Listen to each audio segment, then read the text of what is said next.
Oi gente, tudo bom? Nesse vídeo eu vou falar para vocês sobre o governo do presidente Castelo Branco durante a ditadura militar. Bom, logo quando os militares assumiram o comando do país, aconteceu uma violenta repressão contra as pessoas que estavam ligadas ao governo anterior.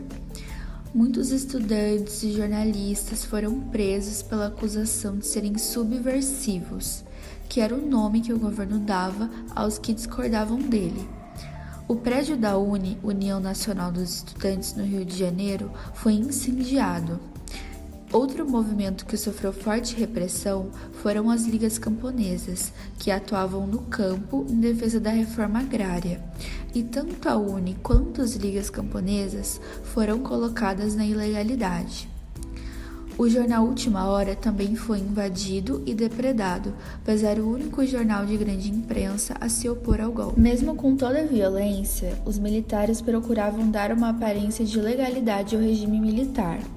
Para isso, eles baixaram o Ato Institucional número 1, no dia 9 de abril de 1964.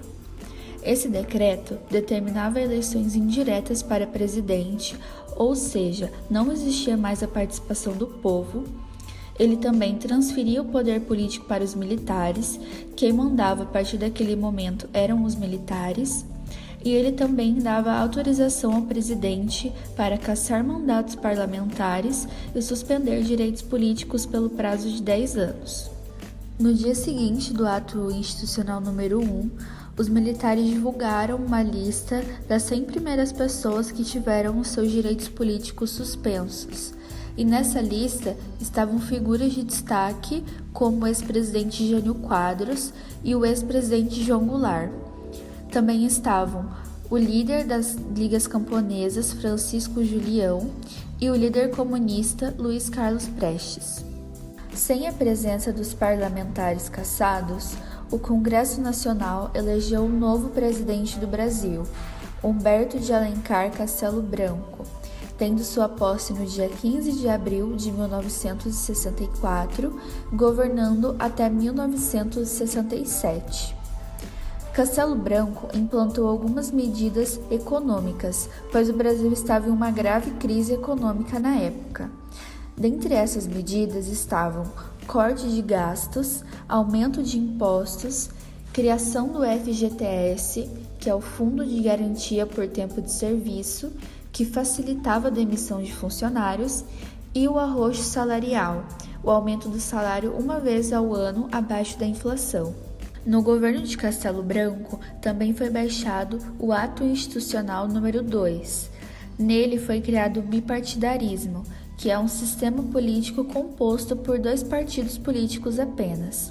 A Arena, Aliança Renovadora Nacional, que era o partido do governo, e o MDB, Movimento Democrático Brasileiro, que era o partido da oposição, mas ele era permitido pelos militares, sendo assim uma oposição controlada. O bipartidarismo foi uma estratégia dos militares para poder enfraquecer os grupos políticos da oposição, podendo facilitar o controle da repressão e colocando-os dentro de um mesmo bloco, o MDB. No final de 1964, houve a primeira grande manifestação de protesto ao regime militar, o Show Opinião, que estreou no Teatro de Arena, do Rio de Janeiro, dirigido por Augusto Boal.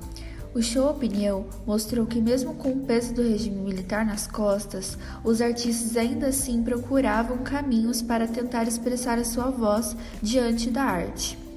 O Rei da Vela, de 1967, e Roda Viva, de 1968, ambos dirigidos por José Celso, foram censuradas.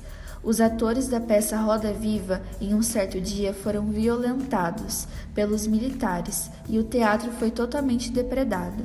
Em 1966, o governo endureceu ainda mais, baixando o Ato Institucional número 3, que permitia eleições indiretas para os cargos de governador e vice-governador, e só iriam para esses cargos os nomes permitidos pelos militares.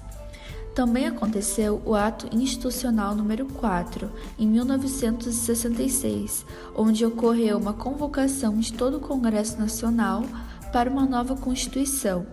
Ela legitimou as ações dos militares e ficou pronta em 1967. Com mais poderes, o presidente impôs a Lei de Imprensa, que amparava a censura a jornais e revistas. Também, todos os programas exibidos na televisão deveriam apresentar na tela, antes do início, uma autorização rubricada pelos censores. E a Lei de Segurança Nacional, que dava à Justiça Militar o direito de julgar os crimes de subversão. Bom, gente, então esse foi o vídeo sobre o governo do presidente Castelo Branco. E é isso, até o próximo vídeo.